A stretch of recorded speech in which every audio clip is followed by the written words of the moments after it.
And I've just got to say, welcome into the Straight Talk podcast, a work of the Orange and Brown Report, brought to you by 24/7 Sports, and a part of the CBS Sports Network. Thank you for stopping by. My name is Jared Mueller. As always, you can get a hold of me on Twitter at Jared K. Mueller. That's JaredKMueller. Thank you for taking a little bit of time with us today. I hope everyone is doing well. I know we are in a little bit of a downturn and a downtime for the Cleveland Browns, but we still can talk about it. So, hope everybody is okay after the 4-point whatever earthquake today up in the Cleveland area.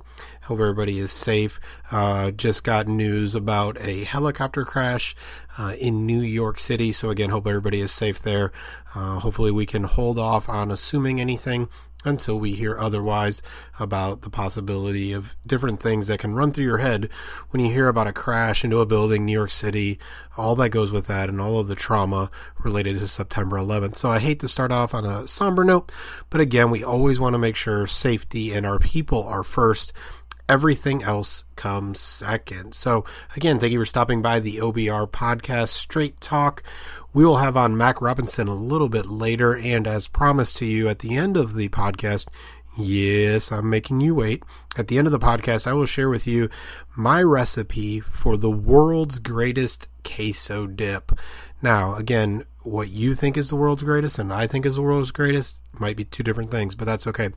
So we'll talk to Mac Robinson a little bit about what it is like to go from being a fan of the Cleveland Browns as a child and then growing up into media and kind of what that looks like for him.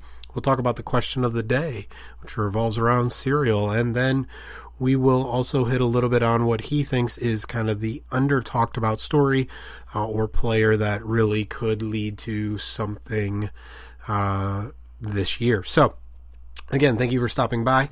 I want to start off today just with something pretty simple, and that is Duke Johnson. It is the conversation. It is really that one last thing that's kind of hanging out there for the Cleveland Browns. While they could still make roster moves, and while there's still some concerns with the offensive line, specifically on the outside, and deciding who the right guard is going to be, and while there are some concerns about the depth at defensive tackle, how they're going to use their linebackers, what scheme or what coverage they're going to have the cornerbacks in.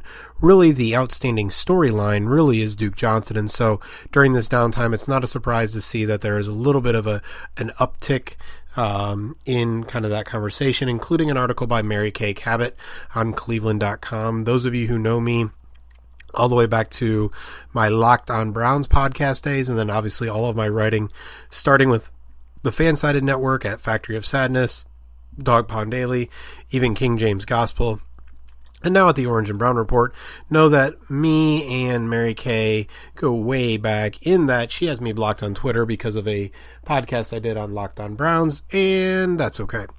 For me, and I'll actually talk a little bit with Mac about this as well, for me, being in the media is all about helping fans and helping people think differently, think creatively, and hopefully improve as fans so they can appreciate and enjoy things. And so Mary Kay and Tony Grossi and some of those guys just don't do it for me. And how they do things sometimes rubs me the wrong way. And so because of that, I will speak on that. I try to be respectful in the podcast that led to me getting blocked. I don't think I did a very good job of that, but we're going to come back to what Mary Kay had to write about Duke Johnson today. And honestly, it all goes back to, we know Duke Johnson has demanded a trade. We know Baker Mayfield spoke on it at some level. We know Freddie Kitchens has plans for Duke Johnson. We know Freddie was very, very connected to Duke during minicamp, was really trying to engage him, those kind of things. But Duke has made it clear that he doesn't think anything can kind of help mend the fences except for a trade. And so then Uncle Luke, and we're just going to go with Uncle Luke. If you want to look up Uncle Luke and everything that he's involved with when it comes to music and rap, as well as the University of Miami, and his relationship to Duke Johnson's wife, you can look all that up, but there's connections there to Duke Johnson. opens his mouth about Baker Mayfield and being a problem in the locker room and Duke Johnson's trade requests and all of that kind of stuff. And really what it's led to is people really think that there needs to be something to happen. You know, in today's day and age, in today's society, something happening is better than nothing happening. It's the way people think. So we've seen someone at USA Today say the Browns should just cut Duke Johnson immediately, and talked about sending some 10-word ESPN ticker to his agent and to him. We've seen other people talk about they should just trade him for whatever they can get and let it be. And we've heard today Mary Kay Cabot basically say it's kind of a ticking time bomb, basically, that something has to happen, that it's reached the point of no return. Those of you who have heard some of this podcast know that I use Phantom of the Opera music sometimes. I love that. So the point of no return is a song on the Phantom of the Opera that immediately I thought of. But has it really hit the point of no return? Really? What's going to happen? So you have one possibility, which is Duke Johnson makes everything a mess in Cleveland, causes a whole bunch of problems for the Cleveland Browns. Then what? He's still on the team. He's still under contract. Is Duke Johnson able to take the things off the rails? Is he able to do enough that he causes problems for the Browns? See, a lot of people talk about kind of the locker room and kind of what he is setting, but you also have to think on the other side for the front office. What happens if they let him go? What happens if they give him a trade for, a 6th-round pick or whatever? All of a sudden, you've set a standard that if a player isn't happy, they get what they want. So there are always two sides to both of any story. And so, yes, could Duke Johnson cause problems in the locker room? Sure. We've heard of nothing like this from Duke.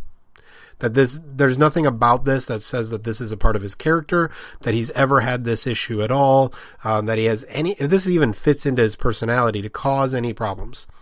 That he'll be a professional is what everyone expects. So, do you want to give in to what he wants and kind of set that tone? Or do you want to say, hey, this is a guy who acts a professional. We've added Kareem Hunt.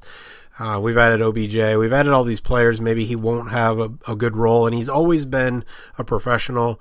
Let's see if we can do what's best for him. Again, really the options are cut him, trade him, or keep him. I don't see any of them besides keep him making sense. You don't cut a player who's talented. You just don't do it, especially when you have one running back that's proven, Nick Chubb, in his second year. Kareem Hunt coming back after 8 games. What else do you have?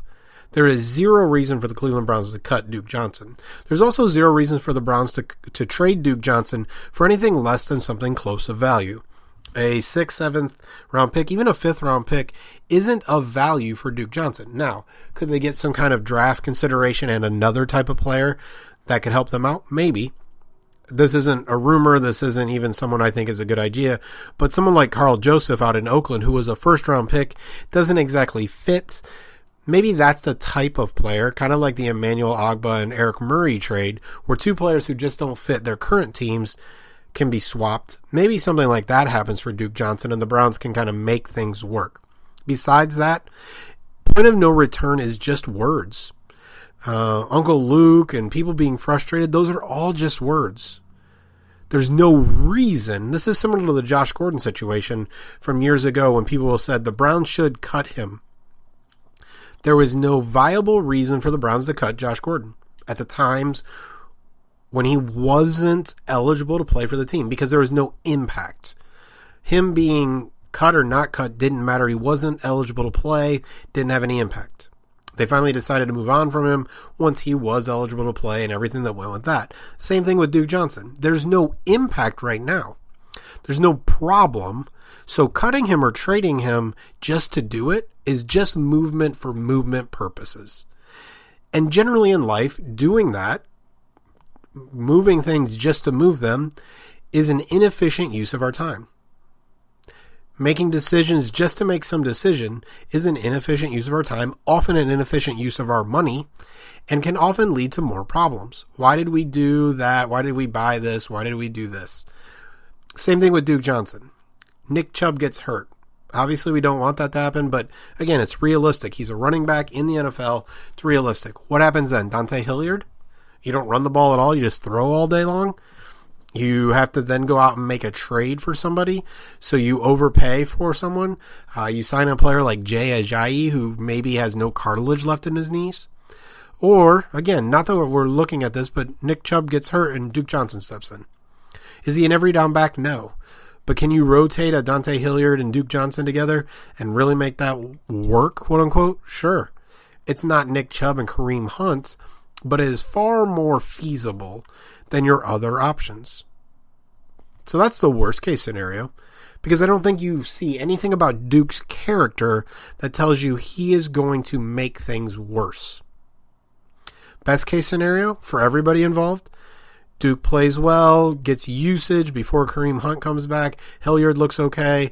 Somebody at another team gets hurt where the Browns can take advantage of it, and Duke gets moved on to someplace he can be used better, more often. The Browns get whatever assets, players back in return that can help them, and everybody wins. Worst case for Duke, he has to play out his contract that he signed last year. Not exactly a terrible situation. But right now, there is no point of no return. The Cleveland Browns have to do what's best for the Cleveland Browns. Duke Johnson is trying to do what's best for him. And like everybody, he wants to feel appreciated. Okay, we all get it. But unless the Browns get something in return, it would be foolish to make a move just to make a move.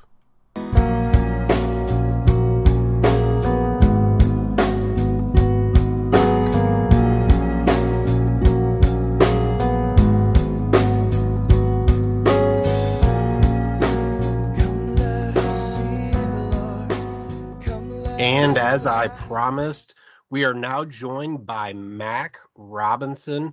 Mac is all over the place as a part of the Browns Wire.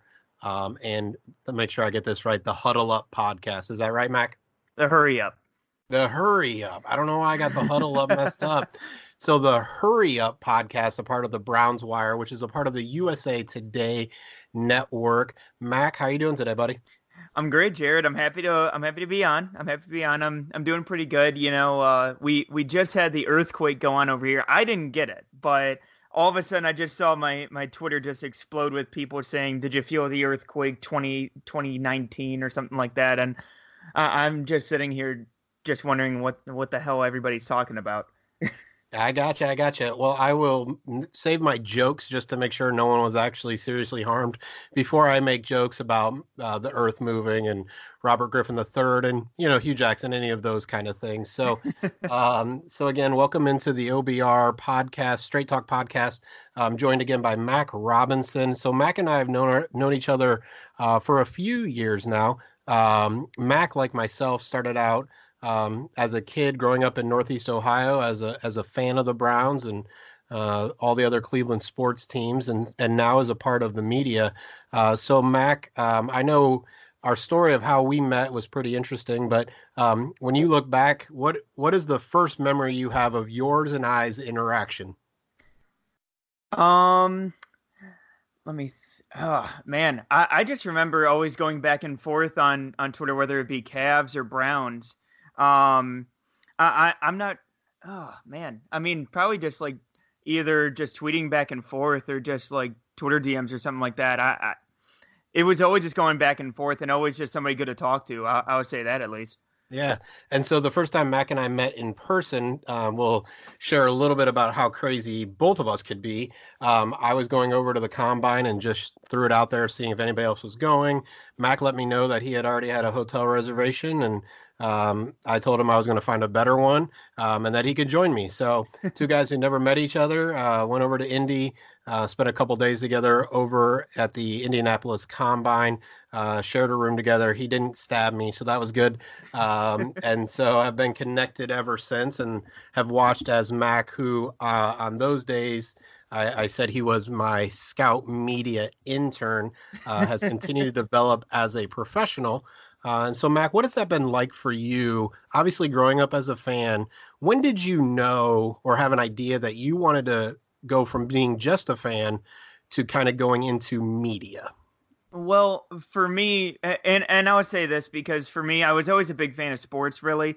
I really kind of got into it probably when I was around like 10 or so. But really at that point, in the same way that everybody talks about Tiger Woods and they say like the first time that he picked up a club, they knew that he was going to be a star. The second that I picked up a basketball and I shot it, I knew playing was not for me. So, so for me, I knew I wanted to get involved with sports in one way or another, but at first I wanted to be in the front office aspect of things and wanted to either be a scout or a GM, but then I realized just how finite that was. So for me, I kind of looked at different aspects, whether it be looking at possibly becoming an agent, but then I thought I don't want to go to law school or anything like that. So, because I knew I wouldn't be able to handle that.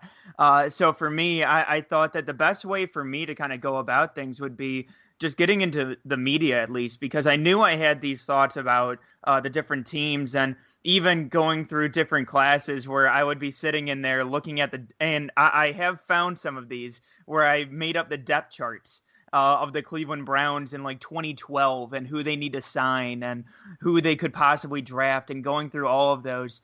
And for me, just kind of falling in love with the entire process of things. And really, I knew I wanted to get into media, probably in high school, I would say. And I really, at a certain point, kind of realized that, okay, I want to take this from being a fan and everything like that and looking at it the way everybody else does to kind of trying to swing this into possibly pursuing this, and really being able to take that approach really kind of transformed things for me, at least. And this has really just been a whirlwind over the past few years.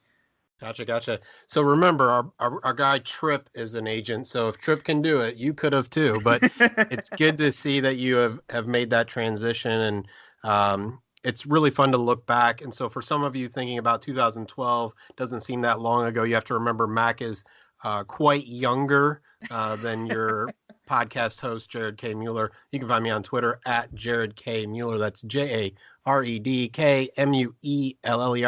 And so there is a decade plus separating Mac and I. So that doesn't seem like that long ago for some of us. For him, it is maybe half a lifetime ago. Yeah, actually, funny story.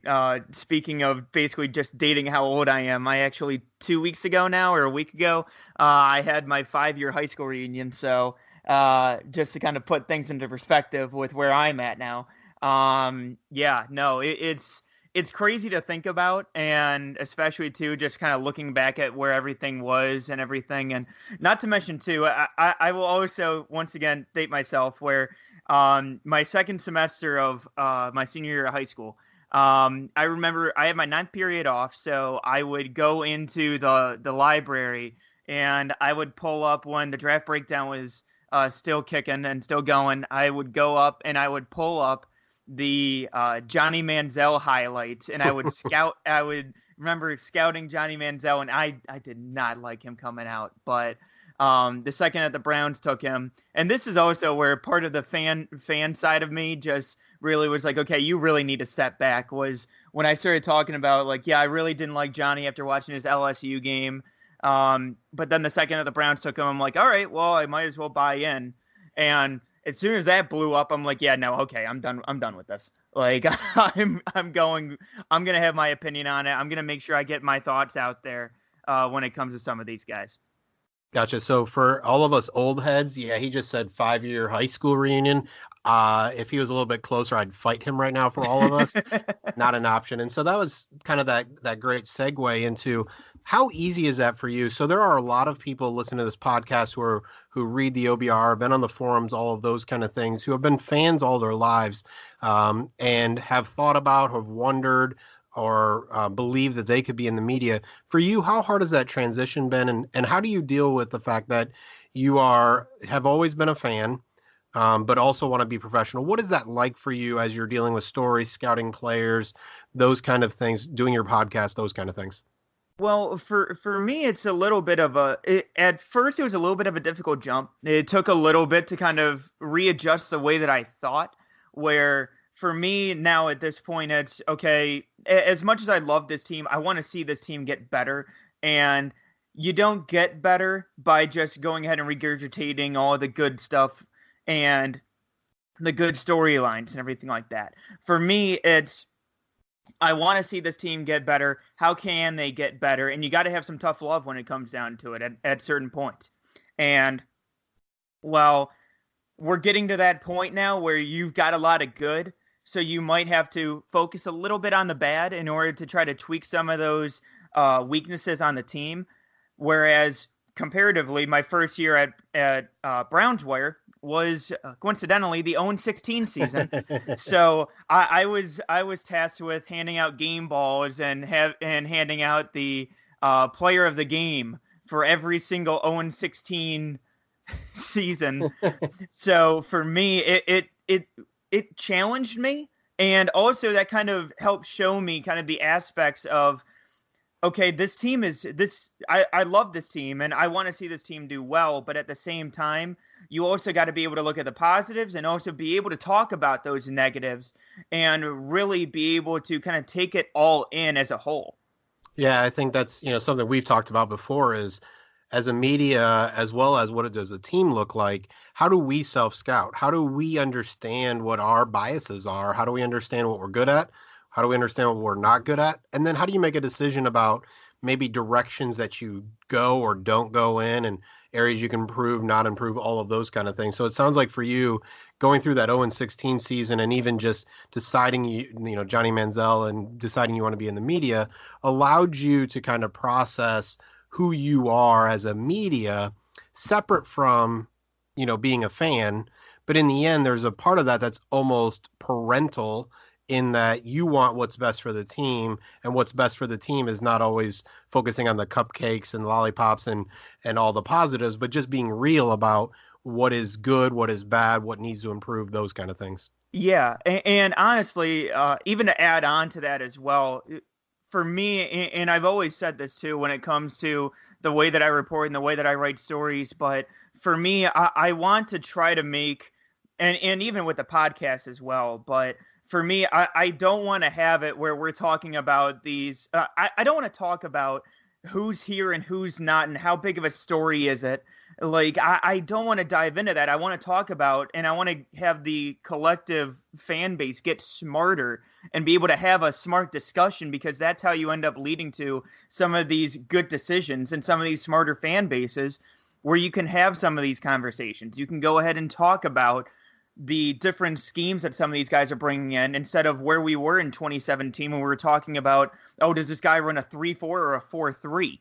Like, I love the kind of growth that we've kind of had here over the last few years, where we have certain fans that are looking at the salary cap aspect of things. And well, sure, I don't want to go completely in that direction like some have, but for me, I look at it as all of these different aspects of the game are a part of it, and it's a piece of the puzzle. And if you're missing that piece of the puzzle, you're not going to have that complete picture. And I want to try to be able to get these fans to really be able to talk about that entire picture and talk about that entire puzzle as a whole.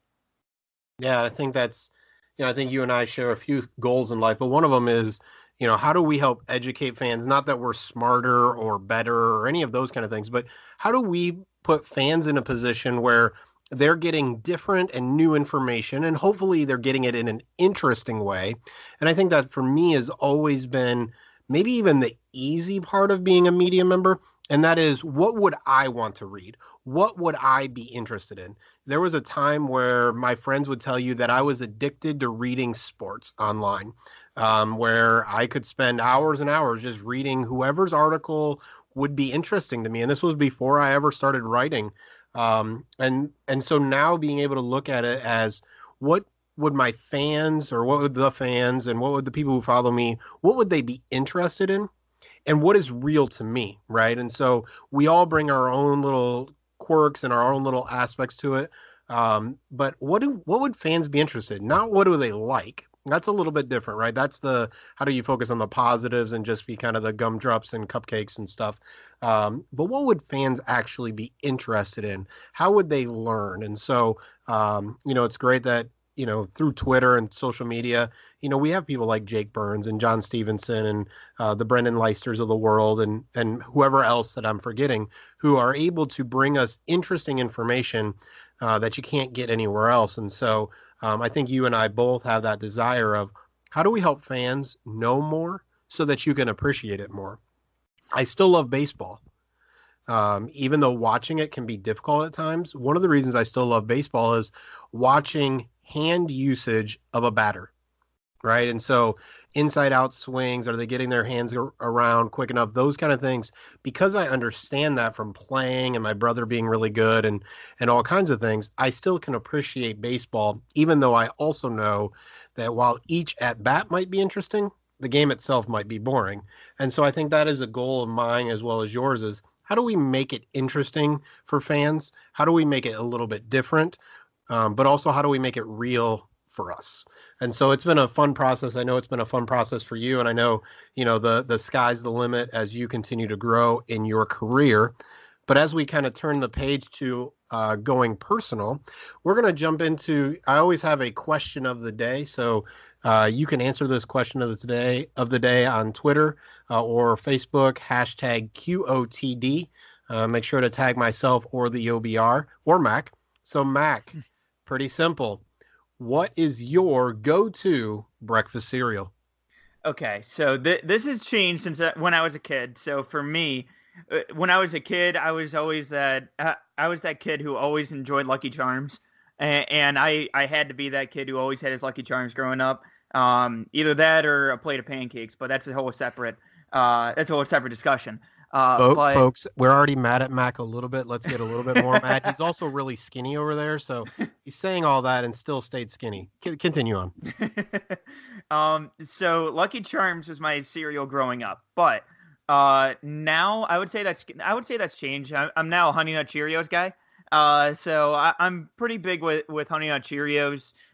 If I do have cereal, so that's kind of how I've shifted now as I've gotten older. Gotcha. For me, it was always one of two Captain Crunch. It was either the Crunch Berries or the peanut butter. I don't remember when both of those came out. I feel like as an older dude, they probably came out sometime in my lifetime, and I'm just remembering them in my childhood.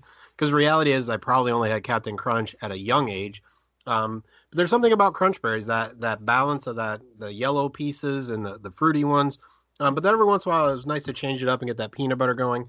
They would tear up the roof of my mouth pretty regularly, but I don't know. There was just something there about that. And now, as an adult, and really over the past couple months, trying to get healthier, recently I've tried the Kashi cereal. Surprisingly, the 12 grams of protein in the chocolate cereal is actually really good and doesn't have a ton of sugar, and the texture stays good in milk, which is really important, right? Because you could break down cereal in so many ways. There's flavor, there's texture, there's how does it deal with milk, how does it last, how does the milk taste after you're done eating the cereal, right? We could do a whole ratings thing, and we could get everybody mad at us on the timeline trying to break down all of those things. But I was actually surprised that the Kashi cereal wasn't overly expensive. Maybe per ounce it was, but had a good amount of protein, was still pretty tasty and those kind of things. But yeah, I was definitely a Captain Crunch Berries guy with the occasional peanut butter Captain Crunch kind of wrapped into that. So folks, we want to know from you before we get into our last piece with Mac. We want to know from you, again, hashtag QOTD, what is your favorite breakfast cereal? And like Mac talked about a little bit, has that changed from your childhood until now? Is there something you eat now, or do you not eat cereal at all, but it was a staple of your childhood? We want to know from you. Again, hashtag QOTD for the question of the day. You can tag at the OBR, or you can tag me at Jared K. Mueller. That's Jared Kmueller. Mac, why don't you go ahead and tell people where they can find you on Twitter, as well as where you do your writing and your podcast? So I'm on Twitter at Mac Robinson CLE. I write for brownswire.com, as well as have my podcast, the Hurry Up the Browns Wire podcast, on Spotify, Audio Boom, Apple Podcasts, pretty much anywhere you guys can find that, as well as on your favorite smart device. Perfect. So, Mac, we're going to end talking a little bit about the Browns now. The 2019 Browns, as we know, it's going to be different one way or another. It really started in the middle of last season we know all the big storylines. We know Freddie Kitchens a little bit. We know OBJ. We know Baker Mayfield. We know Nick Chubb. We know some of those major storylines. But Mac, I bring it to you for the OBR Straight Talk podcast listeners. What is the storyline that maybe isn't getting talked about that you think is going to be important? Again, whether that's a positive storyline or a concerning storyline. I would say this. I've been following along with him, and I've been a big fan of his too ever since training camp last year. But the continued growth of Rashard Higgins has really fascinated me because you saw him go from somebody who was taken in the fifth round, he was cut by the team, and ended up coming back after trying to reach out to a few teams, not really gaining much traction in that department, but coming back to Cleveland. And then you ultimately see him really flourish last year. And even in training camp, because Baker was working with the twos, he got to work with Higgins quite a bit. So to see the continued growth of Rashard Higgins, I think that Higgins is going to be a standout player on this team this year and really has gone underrated because of the fact that you talk about the talent of Antonio Callaway. You talk about Jarvis Landry and Odell Beckham, obviously, and as you mentioned, plenty of weapons on this offense. I think that Rashard Higgins showed last year that when it comes to one-on-one matchups, he's deadly on this offense. And so I think that when it comes to Rashard Higgins, I think that he's somebody who can really take advantage of not necessarily having as much attention paid towards him. And I think that his familiarity with Baker Mayfield could really end up helping this offense, and he could really end up being that key cog in this offense. Yeah, I think Higgins is such a great, interesting piece. Like he talked about cut, no one really wanted him, went to the practice squad, got brought back up. And I think what Higgins does, which is really interesting, is it tells you how important a good quarterback is.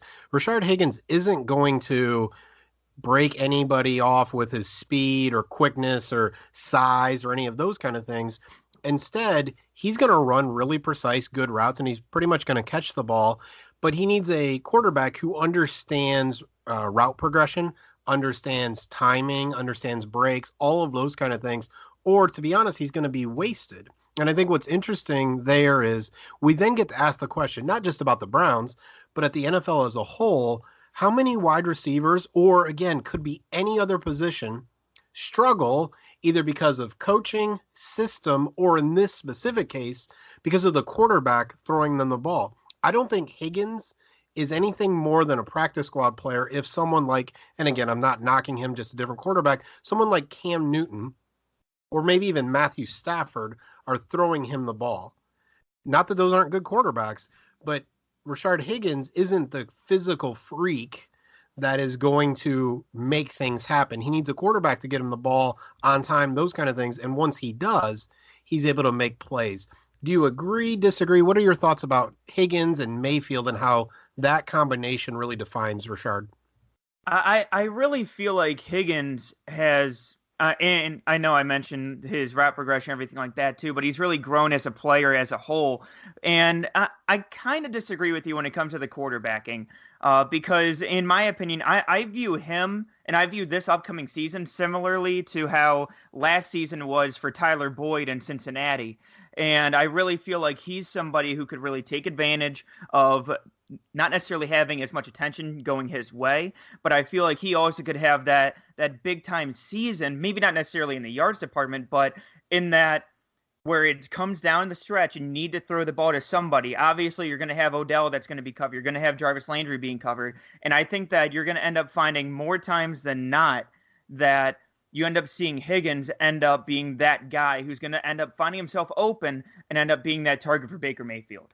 Gotcha. So similar to another Bengals receiver or ex-Bengal receiver, when Marvin Jones had A.J. Green and Mohamed Sanu, Marvin Jones was really able to eat because those other two receivers took some of the attention along with Tyler Eifert and Jeremy Hill and those kind of guys. And so you see Higgins really exploiting kind of where he is in that process, which I think makes a lot of sense.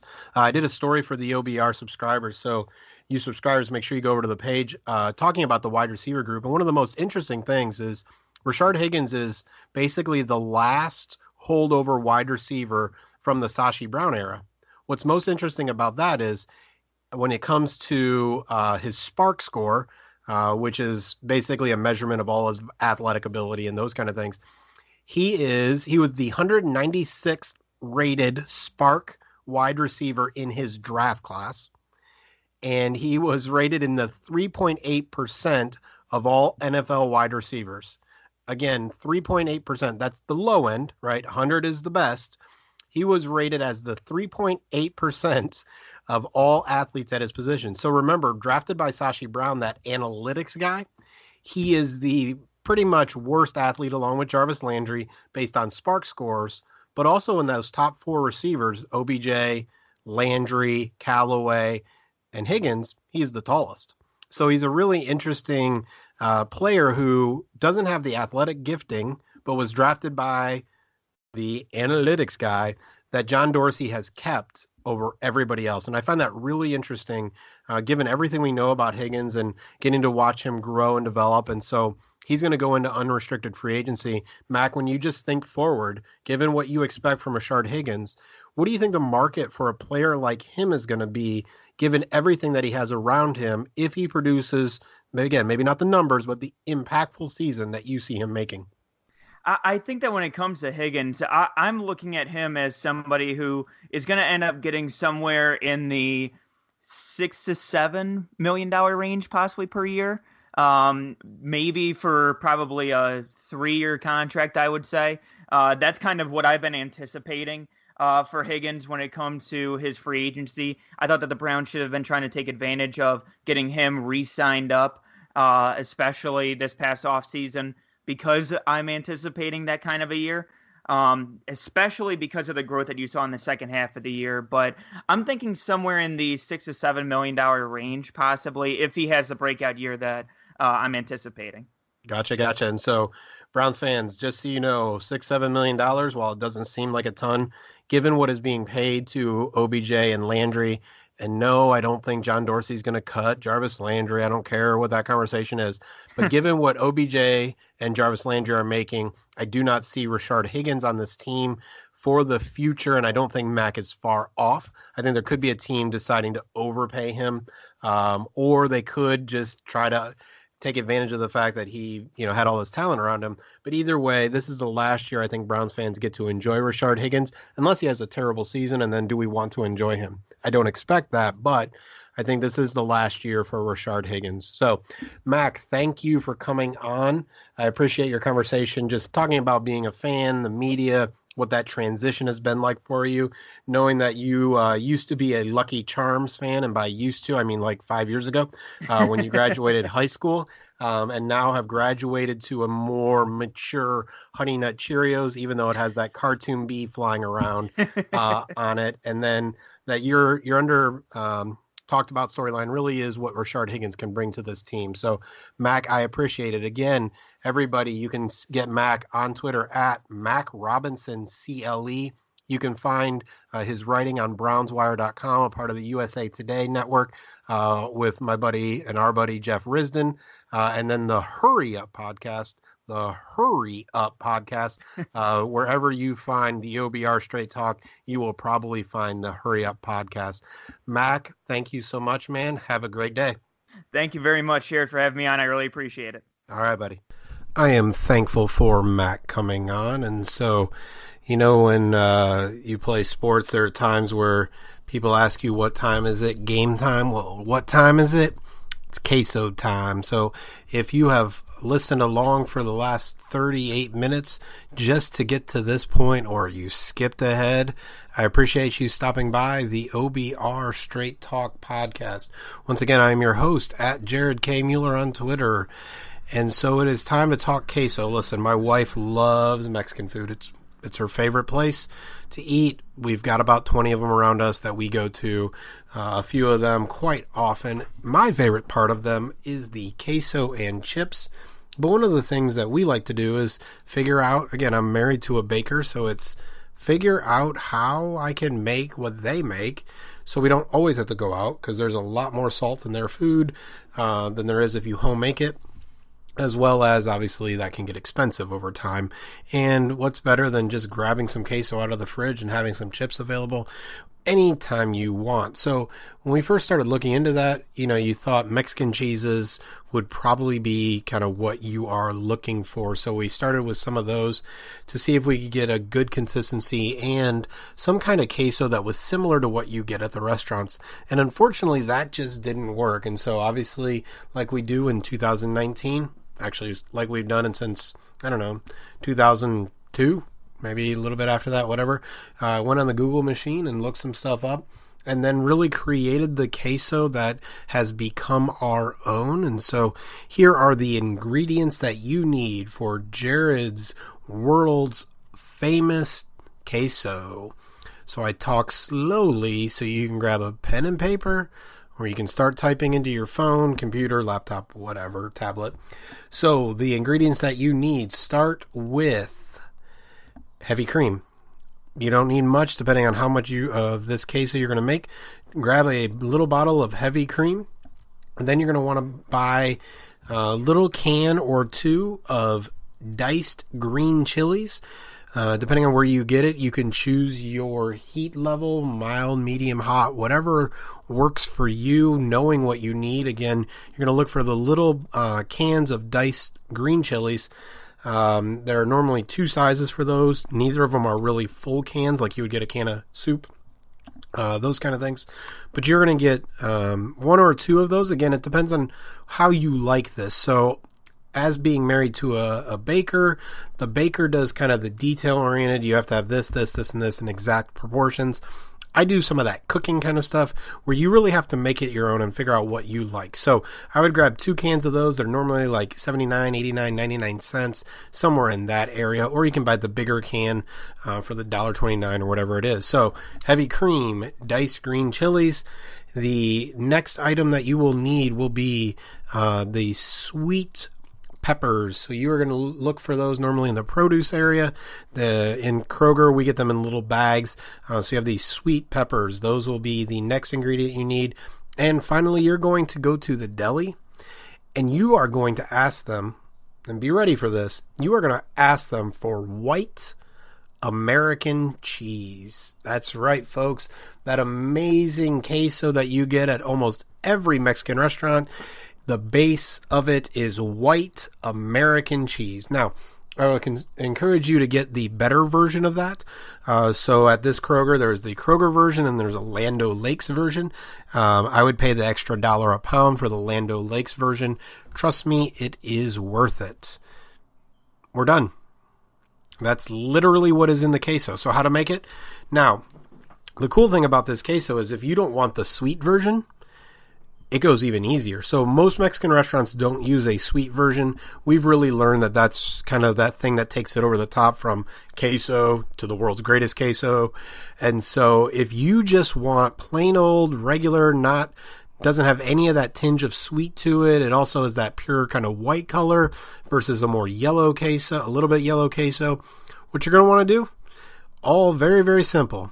You're going to take, again, this is all going to be you figuring out what you like. So start with less and add more. You're going to take your heavy cream. You're going to put it in a pan on the stove, pot, whatever. And then you're going to add your white American cheese. So for your first time, I would get one 1-pound block of white American cheese, probably around a quarter to a third of cup of heavy cream so that you can add more. And you are going to let that all melt together and stir it. Don't let it burn at the bottom. Then you're going to throw in your green chilies until it gets to the consistency that you want for your queso. Then put it in whatever container you want because you can keep this in the fridge. We also freeze our extras so that we can just pull them out later. And there you have your normal white white queso. Pretty simple, not overly sweet, doesn't have any of that. It is heavy cream, it is white American cheese, and it is diced green chilies to whatever temperature that you want. Again, start with the heavy cream in first, and then with the white American cheese, just chunk it up. When you get it from the deli, just ask them for a 1-pound chunk of it so that you can slice it up. It also kind of rips apart pretty easily, so that way you can stir that into the heavy cream. And then you'll dump in the chilies at the end. You can use more heavy cream later if you need it thinner. We like it a little bit thinner because we also like the Cantina chips at times. And so if you get a really thick queso, the Cantina chips break. We don't always use those, but we use different ones. So that is the normal. And then the world's greatest is a little bit more complicated for those of you who are cooks or like to take time. Really what you do there is you take whatever amount of heavy cream that you're going to use. You chop up those sweet peppers, take the tops off, take the seeds out, chop it up, put it in the pan with the heavy cream, and then you can just let it kind of steep in that.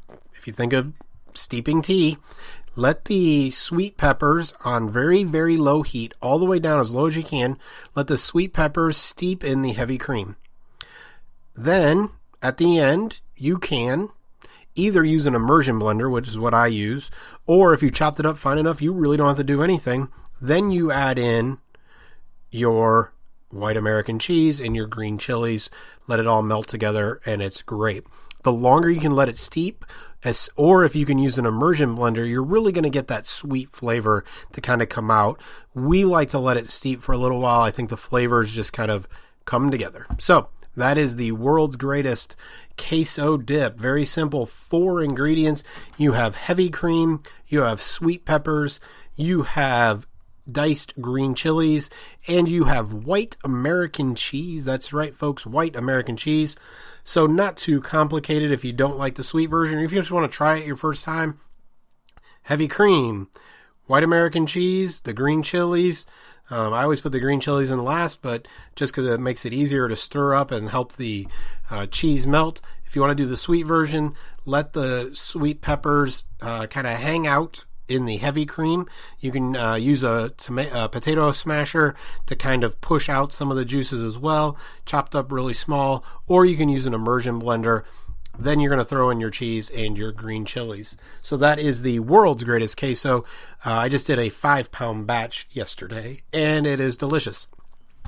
Thank you for stopping by the Orange and Brown Report Straight Talk podcast, a part of the 24/7 Sports Network, a part of CBS Sports. I hope everybody is doing well. Hope everyone is safe. Thank you for stopping by, and go Browns.